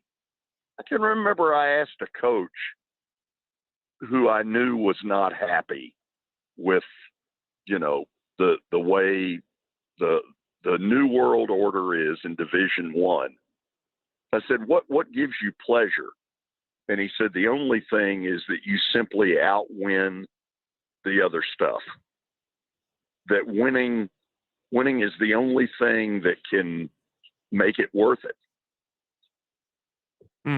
Yeah, winning does solve a lot. You think of the coaches like Nick Saban, who, in my opinion, and probably a lot of yours as well, is the GOAT, the greatest coach in the history of college football. He got out of it because, he was already well enough established that he could, but he just couldn't. He just didn't have it, and he couldn't compete in this new landscape. And even you have cases like Jeff Hafley, who was the head coach at Boston College. He went and he took a defensive coordinator role in the NFL with the Green Bay Packers, and it's now worked out for him because he's the new head coach in Miami for the Dolphins, and he's not having to worry about how can we raise money for our football program? How can we, pay player X this amount? How can we pay player Y? He just gets to coach football. So you have those different scenarios and those situations that George was talking about. The other thing, George, that I wanted to touch on, because I mentioned that we would get to this latest development with Brendan Sorsby. Look, it was already a long shot, regardless of whatever lawsuit that him and his team and Jeffrey Kessler were going to file. It was already a long shot that he was going to play this year. Those odds have just got a lot longer because it came out. ESPN put this out not even a half hour ago, that Sorsby placed at least 40 bets on Indiana football while he was at the Hoosiers quarterback, according to court documents filed on Friday. George, the more that this investigation goes on, the bleaker it looks for Brendan Sorsby. Well, this never had a chance. Him being reinstated by the NCAA was a pipe dream. And, let's face it, his team, however you want to call it, legal advisors, whatever, they basically beat the NCAA by about 12 hours from announcing that they were doing an investigation of him for gambling stuff. What he did was he checked himself into a facility that I'm sure his people told him, look, you got to do this. We know in the next day or so, the NCAA is going to come out with this. And so you're beating them to the punch could be to your advantage. Now, when I read that thing about that the Sorsby team offered the NCAA a 2-game suspension, I'm sure they used it as toilet paper and basically said, please, don't insult our intelligence. Their rules are very strict about that once you do that, you're permanently ineligible. Now, Texas Tech has filed an appeal, and I think that appeal has absolutely no shot. Sorsby, if he really wants to stay in college, his best bet is to win in court. To me, that's his only chance. And I think ultimately what this is going to end up doing is he's going to go in the NFL supplemental draft, because I think, the handwriting more and more is on the wall that he's got no shot. And another question that's involved with this is what team is going to spend a draft pick on him too? I mean, this is a serious issue, right? I mean, it's involving the integrity of the game. But look, I mean, you and I both know that this was, regardless of whatever lawsuit that they were able to put together, this is never going to happen. But I tend to think that Brennan Sorsby would have just been better off saying, look, I have a problem. I have a whatever mental health disorder, gambling addiction, whatever you want to call it. I messed up. Here are the steps that I'm taking to get better. I will accept whatever punishment, but here's what I'm doing. Instead, he's fighting back with, well, I placed these bets so that I could feel more connected to my teammates, which we both know is just a bunch of crap. And of course, they're going to try to fight it, but it's just not going to happen. Well, no, it's not going to happen by way of the NCAA reinstating him. But in the court system, who knows? I mean, could he win in court? I guess he could. I mean, going to court these days feels like a 50-50 flip of the coin more than it does the application of law. And oftentimes it feels like it depends on, okay, what location is the lawsuit being filed? Go ahead. Well, you this to the bank. Think about 2 or 3 teams right now whose quarterback positions are really unsettled. Right at the top of the list would be the Arizona Cardinals. I'll guarantee you that they have been doing their due diligence to try to find out, okay, how serious is the Brendan Sorsby gambling issue? And I think you'll get a real feel for how the NFL thinks about him based on, does he get drafted in the supplemental draft, and how deep into it before somebody picks him? I mean, I even think of the Cleveland Browns, who it's down to, Shedeur Sanders, Deshaun Watson. That's what it seems like. They might be willing to take a bet on him. Arizona, certainly. I mean, they're being held captive right now by Jacoby Brissett, of all people, who's holding out in order to get a bigger contract. They drafted Carson Beck in the 3rd round. But I could absolutely see that being a possibility if this gambling stuff is not as a big deal as they think. Maybe he is getting better. I have no idea. I have no idea what he did in the help facility that he was in. So we will have to keep an eye on it. As more and more stuff comes out, it is interesting. He did his court date is set for Monday, June 1st. So here in a couple days or so. The judge who was originally supposed to hear the case was a Texas Tech grad. He has since recused himself from the case. So we'll have all of that coverage for the show on Monday. I did want to open up the phones because I know it's a Friday. I know a lot of you are on your way home or probably already home from the work day. But we want to hear from you because we've covered a lot. We covered a lot of college baseball with Billy Derrick earlier in the 3:00 hour. We've touched on the Sorsby stuff, Texas Tech and Texas, Steve Sarkisian, Joey McGuire. All this stuff's going on. Tyler Tanner's coming back to Vanderbilt. I know a lot of you want to chime in on that. So we're going to open up the phone lines at 615-759-9949. Again, the phone number is 615-759-9949. Even if you don't call in, our chat is open. Leave a question in the chat. We will get to that as well. That is coming up next on the George Plaster Show. When I got my first car, my dad told me, keep the gas tank full and my number on speed dial. Now parents are telling their kids, save 615-242-9000 just in case. I'm Blair Durham. If you or someone you love is in a wreck, call us. We're here to get you the money you deserve.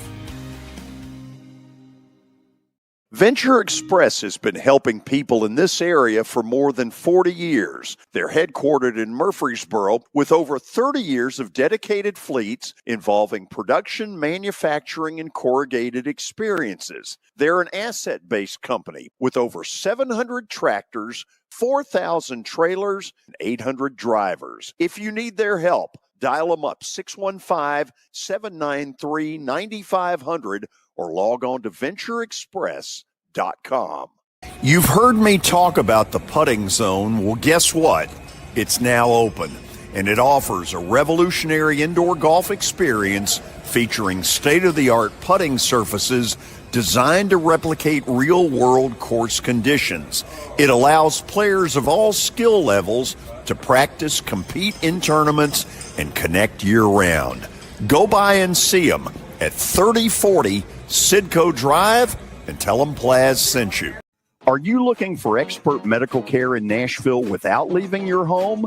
Medical House Calls brings concierge-level health care directly to your door.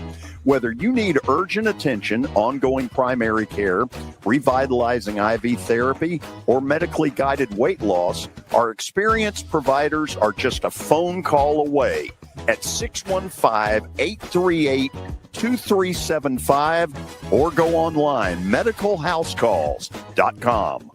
It's easy to say good things about the folks at Strike and Spare Family Fun Centers. Number one, I trust them with something that's near and dear to me, the Plaster and Friends Celebrity Bowling Night.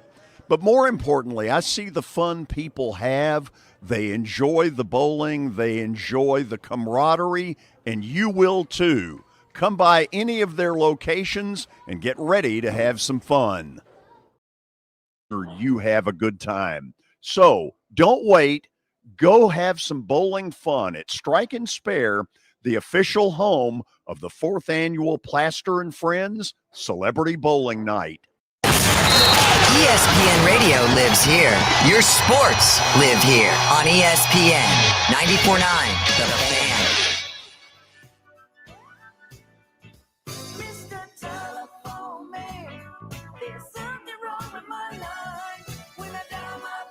Well done, Brando. Well done with the bump music. Look, we have a couple of phone lines open, so a couple of you hop in at 615-759-9949. Again, one more time, the phone number, 615-759-9949. Let's head there now. Jeff in Murfreesboro on line one. What's going on? Where have you been, Tony boy, Tony boy? Where have you been? He's in Cali. But in balls, Park, can you hear me? Oh, we can hear you. Can you hear me, Park? You couldn't hear me yesterday. You hear me today? Hey, congratulations to your Batcats. That was a very well-deserved victory in round one over Wake Forest. They deserve being the tournament they got in. Let's put it that way. But to Tennessee, Elander should be on the hot seat. A hot seat? Yes, 14 against East Carolina. Are you kidding me? In Chapel Hill, 7-3, 14 innings. Parker, they're 0-1 in the regional. One more loss and they're out. Hey, I'm aware, but did you not hear the conversation with Billy earlier? A lot of these mid-majors can be just as good as some of the Power 4 opponents. Look, East Carolina's no cupcake. But the Power Fours don't know it. They think they're a bunch of also rans. The Power Fours don't know it. Didn't you all get beat by Oakland in the NCAA basketball tournament? Well, I agree with that. They beat Kentucky that night, no doubt, and they do it.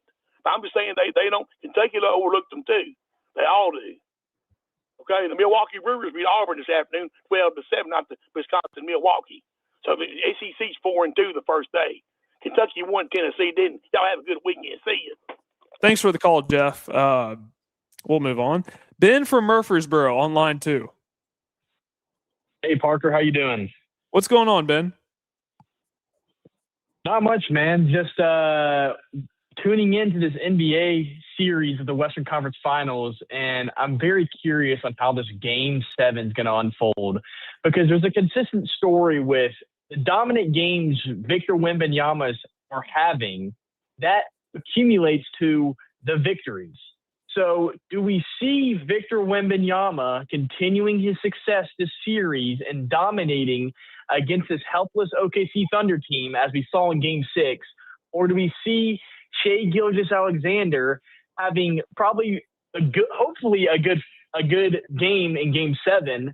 I mean, he's made a bunch of conversation about him not having these good games these series, but do we finally see him having a good game in Game 7 and taking home the Western Conference trophy and going to the championship? Or do we see the San Antonio Spurs team led by Defensive Player of the Year Victor Wembanyama and making their first finals appearance since 2014? Well, I'll kind of start it. Look, I was surprised last night at how little OKC brought to the table. That just didn't feel like a defending NBA champion. That said, I think we all know that what you're going to see tomorrow night will be a much different look. The question will be more, what's San Antonio able to bring to the table? They've won one game in OKC, so they ought to have the confidence and the belief that they could pull it off. Now, that said, it's not going to be easy, because even though they've done a great job on Shai Gilgeous-Alexander, probably better than anybody has done on him, in the last 2 years, OKC's got a lot of other weapons. The truth of the matter is Alex Caruso has been their second best player, and he comes off the bench, and he has been incredible. And if he gives them another one of these kind of performances, at home, they're probably going to win. My gut feeling is OKC wins, but I don't rule anything out. San Antonio's got a ton of talent. Yeah, and I also wanted to chime in on that too, because San Antonio is a team that really doesn't have any playoff experience, but that's not really showing. And Victor Wembanyama did answer the bell in Game 6. Look, they did win that first game in Oklahoma City. So, as George said, they should have the confidence to be able to walk in there and get the win.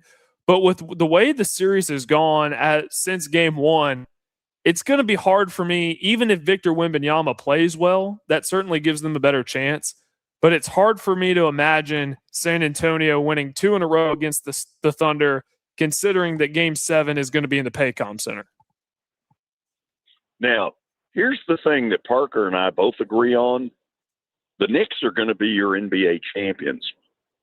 I just think the Knicks are playing at a level that is big time high. And, the fact of it is, for the Knicks to win the world title, they know a week before whoever it is they play, they're going to have to win at least one road game. And I think they're going to do it.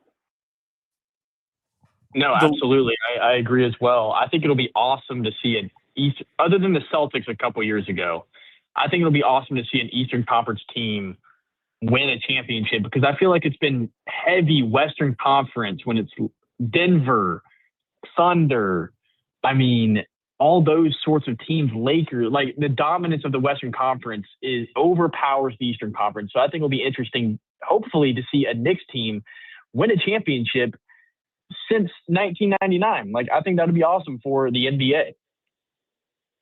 First of all, there are a couple of things that are going to happen. Because New York's in it, the ratings for the final are going to skyrocket. Now, they're not going to get to Michael Jordan era kind of numbers, but this is going to be a hell of a lot more than Carolina and Vegas on the NHL level.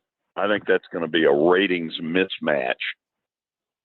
The other thing that's going to happen, if the Knicks win the world title, you might be able to make the argument that it will be the sports story of 2026, because it's been, 30 some odd years since they've gotten to a final, and a little more than 50 years since the last time they won a world title. George, I saw something on social media yesterday if the Knicks are hosting a Game 6, the World Cup would also be played at MetLife. I can't imagine the New York subway can be any more full or that city be any more full. Traffic will obviously be terrible. They're bringing out all the policemen they have in the state.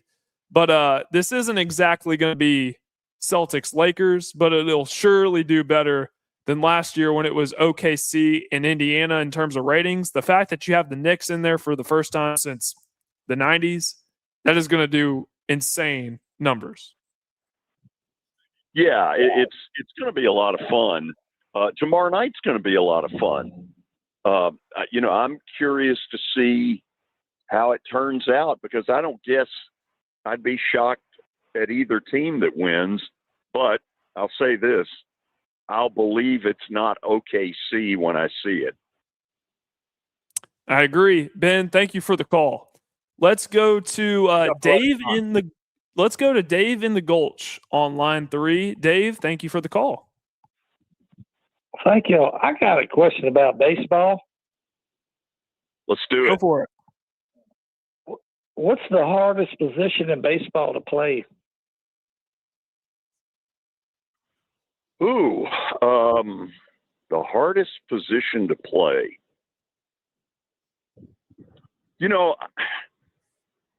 I might have used to have said catcher because, you're the one having to call the pitches.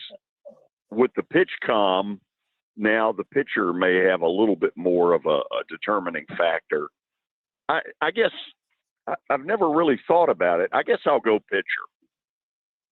Okay. I always thought pitcher's he got has to a be tough the catcher. job. Yeah, he does. Okay. Then the last question, like in today's baseball, just speaking of pitchers, I'm going to hang up and listen to y'all. Are there many Hall of Famers out there? Are there many Hall of Famers out there? Just pitchers now. Okay. You're talking about that are active today. Who's going to get in? Yes, sir. Yeah. Yes, sir. Okay. Let's start with two obvious veterans, Max Scherzer, Justin Verlander. Both are Codlock cinches to be in the Hall of Fame. Jacob deGrom is one you can really bat around because of the injuries. He just has not been able to put up the kind of numbers that had he stayed healthy, he would have gotten there. Garrett Cole, Paul Skeens, Ohtani, Chris Sale. Those are all guys. Look, I'm doing this all by memory, sitting in a car trying to get to a Reds-Braves game, and I probably left some people out. Kenley Jansen will be a Hall of Famer, but he's more, on the relief side. I know I'm leaving some people out, but right off the Zach Wheeler could be one with the Phillies, depending on what goes on the rest of his career. I know I've left some out. Give me a couple, Guy. No, pitchers. Okay, George. Yeah. Appreciate it very much. Thank you. Thank you. Okay, so this is hard to do when you're sitting there in a car trying to think it through. I don't think it's a bad list that I gave him, but I have no doubt that I've left 2 or 3 out that need to be in. George, Derrick Scoobel at this point. Now, it's really early to be putting him in there, but assuming that he has halfway decent health and he continues down the path that he's on right now, he's one that you can certainly project to go to the Hall of Fame. George, I wanted to ask about Verlander. What team what's going to be the team that ultimately will be on Verlander's plaque? Well, I guess the player makes the decision. And so for me to sit here and say well, it's obvious it's Detroit Tigers. I don't know that it is. I don't know what his feelings are, about Detroit, because a lot of players get into it with the team they leave and basically have the attitude of screw you. I'm not giving you the satisfaction when I go in the hall of wearing your hat. Yeah, I was wondering if it might be the Tigers. I have a friend who was saying that hopefully Verlander is going to go in with the Tigers. So we do have one more, and this is very fitting. Eric on line 4. Eric, I'm sure you want to talk to George about the game that he's going to right now. No, I did not, but I will say this, George. I got a feeling the next time I talk to you next week, probably on Monday, that I may be talking about a Braves sweep. I'm hoping I'm wrong, but I'm really, really nervous about this game because the Braves have only lost 2 series, and they make whether they're good or bad teams look bad. I mean, it's just they are loaded. So it used to be, of course, the Reds were the big team here, but now, of course, it is definitely the Braves. The Braves have taken over where it used to be about 30, 40 years ago. It was the Reds. Yeah, but let me throw one out there. Right now, the bottom of Atlanta's lineup isn't scaring anybody. Ha-Seong Kim, for whatever reason, has gotten off to a terrible start. He's hitting .095. Their catching situation because of injury is either Chadwick Trump or Sandy Leone, neither of whom are really going to scare anybody. So it's not as hard a lineup to face today as it might be down the road, or at least I hope so. Yeah. And George, one more quick thing about baseball, and I want to get a little NFL and NBA stuff. I've heard a lot of people saying enjoy the baseball in this season while we can. I've got a feeling we're going to have a work stoppage, and I got a feeling it's going to be a while. I'm not looking forward to it, but it's just, I fear it's coming, and I believe it's something that's not going to end after a while. George, two other things, and I'll quickly get off. First of all, the guy that was on a few minutes ago talking about the NBA. I will say this, George. I think regardless of what happens tomorrow, it'll probably be a great game. Although I saw this just stats since I think it's like 2017 or something like that.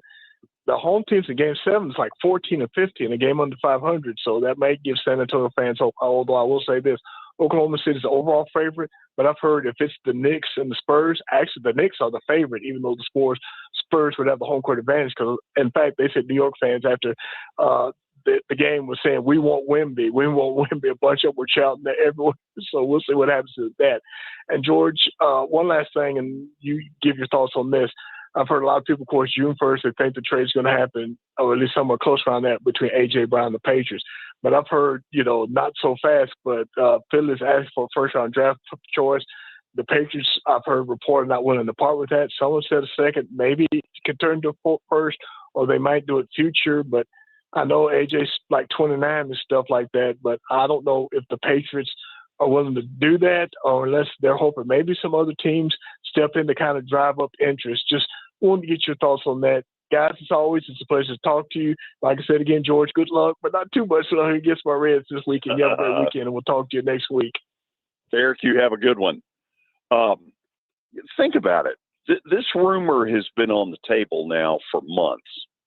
And for a lot of people, the feeling has been, look, it's just a matter of time. It's a matter of getting to the June 1st or whatever the NFL deadline is that makes it easier to make this trade. I think a lot of us have just assumed it's going to happen. If it doesn't happen, what kind of dynamic does that put in the Philadelphia locker room? Because there's clearly something not right between A.J. Brown and Jalen Hurts.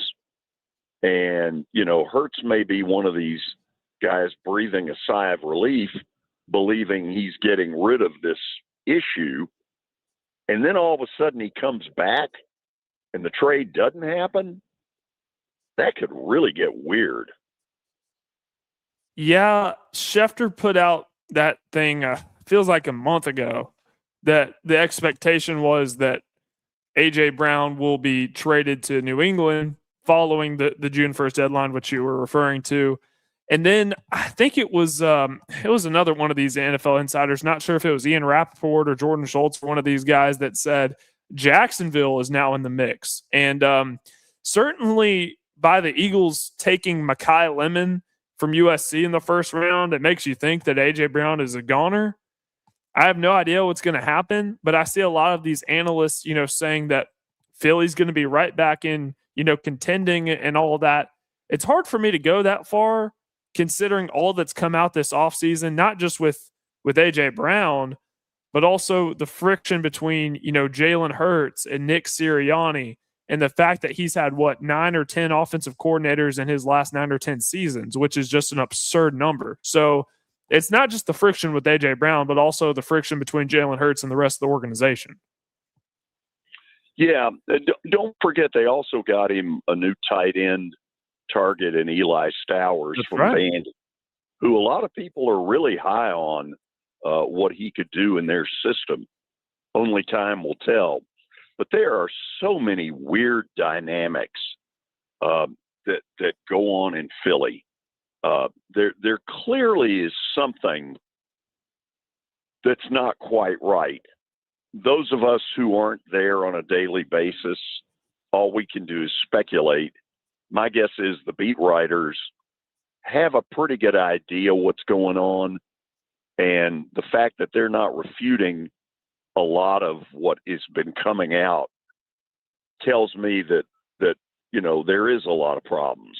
There's a lot of clubhouse lawyering going on in their locker room. So I expect Monday's show to be pretty loaded because that is June 1st. That is Brennan Sorsby's court date. And that's when we expect to hear the final ruling that he's not going to be playing this year.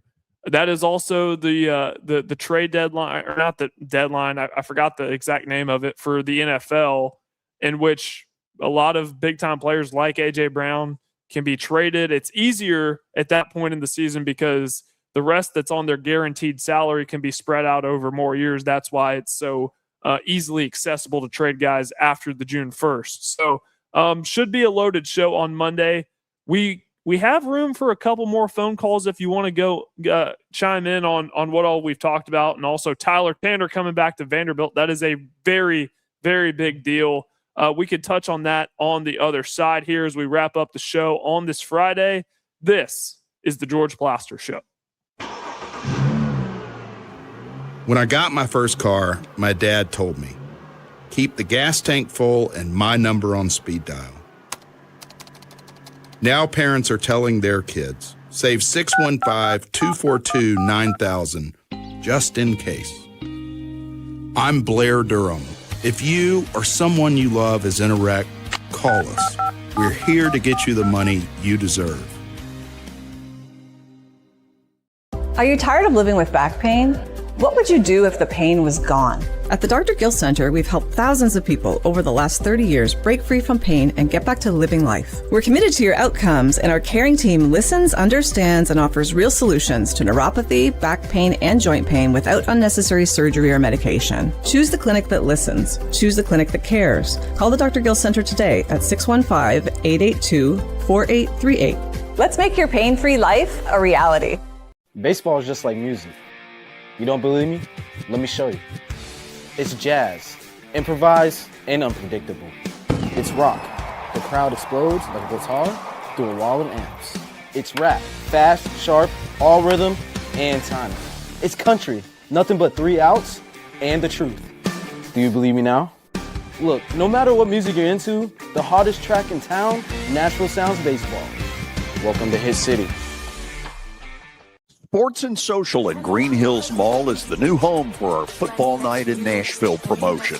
Their food is terrific. Their TV setup looks like a racing sports book in Vegas. And if you're a sports fan, you can't beat it. Starting September the 4th, we'll broadcast from Sports and Social every Thursday night. There's Pop-A-Shot, great football, and the chance to win a beautiful Mikey's Motors golf cart. See you at Sports and Social in Green Hills Mall. Clarksville, Get ready. Because when the doors open at F&M Bank Arena, the noise rises. The walls shake. And the Cats take control. Fast plays. Big hits. Non-stop arena football. Get in the den. Get your season tickets now.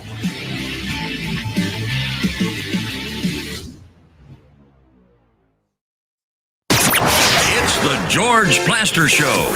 Your sports live here on 94.9 The Fan. We are the New York Knicks. We are the New York Knicks. We are the New York Knicks. We are the New York Knicks. Say go New York, go New York, go. Go New York, go New York, go. Say go New York, go New York, go. I'm gonna feel bad because I don't want to interrupt the New York Knicks theme here because I'm not sure about you, George, but I have Knicks fever, and seeing what they've done since they went down 2-1 to Atlanta in the first round of the playoffs, winning 11 in a row, sweeping their last two opponents in the 76ers and Cavs. Heck, go New York, go New York. Look, they're for real. There's nothing fluky about it. You know, for the last couple of years, they've been getting people's attention in the playoffs. 2 years ago, you know, they shocked everybody, beat the Celtics. But this is not a fluke. They have put really talented bunch together. And, you know, even though Mitchell Robinson is a big question mark, I don't know that that's that big a deal. Maybe it is, but his free throw shooting is such a liability that you can't play him oftentimes late in games anyway, because it just becomes hack-a-shack. His free throw shooting is an embarrassment. I think he's averaging about 5 points per game in the playoffs, big man Mitchell Robinson. So I did see the headline on ESPN that he is expected to play in the finals, and he'll have, you know, at least a couple of days of rest because of the broken pinky there. So he will be going, and I'm excited. But first, we got to get through Game 7 tomorrow night between the Spurs and the Oklahoma City Thunder. Look, it was only right. It was destined that this series go to 7. It has been really fun to watch. I did want to hit on a couple things here as we wrap up the show here on the Friday. Tyler Tanner coming back to Vanderbilt. That decision was announced late on Wednesday night. That was the deadline to withdraw your name from the NBA draft. He will have a running mate in Ace Glass, the transfer from Washington State. Look, there's no way to you cannot say this enough, how big of a deal this is for Vanderbilt. Some people, like Andy Katz, have Vanderbilt as a preseason top 10 team. I don't know if I'm going to go that far, but they will certainly be, if I had to guess, maybe a top 15, certainly a top 20 team in the preseason. George, how excited were you, even though we both knew that this was going to happen, that Tyler Tanner is coming back to Vanderbilt? Yeah, I mean, I've been saying it all along that when his draft position was either in the upper 20s or the low 30s, that he was going to be able to get more money by staying.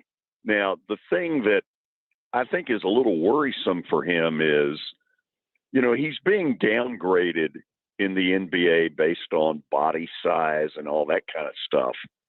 And the fact of it is that that's going to be just as big an issue whether he had come out 3 days ago, stays one more year, stays 2 years. I don't see how that ever changes. And I agree. And Seth asked the question in our live chat here, how much did it cost to keep Tanner? Look, I don't know. I don't have that answer for you. But what I do know is where he was projected to go late in the first round of the NBA. I think the highest I saw him going was the early 20s, so around 22 to 23. On a rookie contract in the NBA, you're probably making $3 million a year, if I had to guess, going late. Now, if you're a lottery pick, the money is much better. My guess would be around the $4 million range, but I don't know. I don't have the answer, but it's certainly more than $3 million. If I was just taking a ballpark guess, it's somewhere between 2.5 and 5 million. And look, that's one of the things that right now is a real mystery in our world. Are these numbers being inflated? Because the truth of it is nobody ever comes out and definitively tells us, hey, here's what we're paying so-and-so. Here's what, you don't ever hear the players say it. You don't ever hear the schools say it. And it leads to a lot of speculation about, okay, is this really the kind of money they're tossing out there? My guess is yes, but there's no way to prove it. No way to prove it. And a lot of money flying around in the sport. Juke Harris is getting $4.5 million to play for Tennessee for 1 year. He would have been a first-round NBA draft pick if he would have went this year. George, the other thing, and we got to go quickly on this one, but Chaz Coleman, transfer from Penn State, defensive end.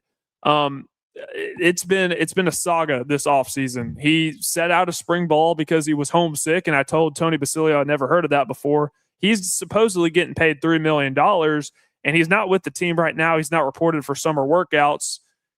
This is a serious issue, and I'm certainly going to ask Tony about this on Tuesday. Yeah, it is, although I guess I'm cynical enough in this summer workout stuff of saying, boy, how did they ever survive when they went home for 2-3 months in the summer? But then you can argue, hey, they're professionals now, so if they don't like it, too bad. And he was posting on his Instagram with money spread out across his arm, and meanwhile, while his teammates are practicing in Knoxville right now. Not a good look. And I told Tony, him, look, I don't tend to be pessimistic, but I don't think that he's going to play this year for Tennessee. And he was asking me, well, why do you say that? This is exactly what I'm referring to. So I'm interested to hear his thoughts. George, we're going to end the show the only way we know how. It hasn't been a good last 2 days for you. You took OKC last night. The Spurs won in Game 6, forced a Game 7. Who do you like tonight? Well, we're going to do two plays. First of all, we're going to take the Braves in Cincinnati. We have not driven 10 hours to see them lose. How's that for some, trying to collect your thoughts? And I wouldn't expect anything less. I wouldn't expect anything less. I've driven 10 hours to see them tonight, and so they're going to win for me. Secondly, I'm going to take OKC tomorrow night -3.5, which is kind of the opening line. Free throws late could expand what is a razor's edge game. Who knows? But I'm taking the home team. I'm taking OKC. A little surprised you didn't go with Carolina tonight. That seems like free money. Yeah, look, well, I don't know about free money because it's a huge number. It's basically for every 100 you bet on them, if they lose, you lose 250. So that's what Vegas tries to do to make you have to stop and think and say, well, now, wait a minute. Do I want to take that gamble? I'm going I will be watching tonight, that game in Raleigh, North Carolina. George, you got about, less than an hour until first pitch? Yeah, about 43 minutes from now. Well, thank you for joining me on the show. 9 miles from the park. That's exciting stuff. They will win tonight for you. Thank you for joining me on the show today by way of phone. A little different than how we normally do it, but lots to cover. See you Monday. Thank you guys for the calls as well. We will talk on Monday here on the George Plaster Show. Now, here's your latest Fox 17 Code Red weather report.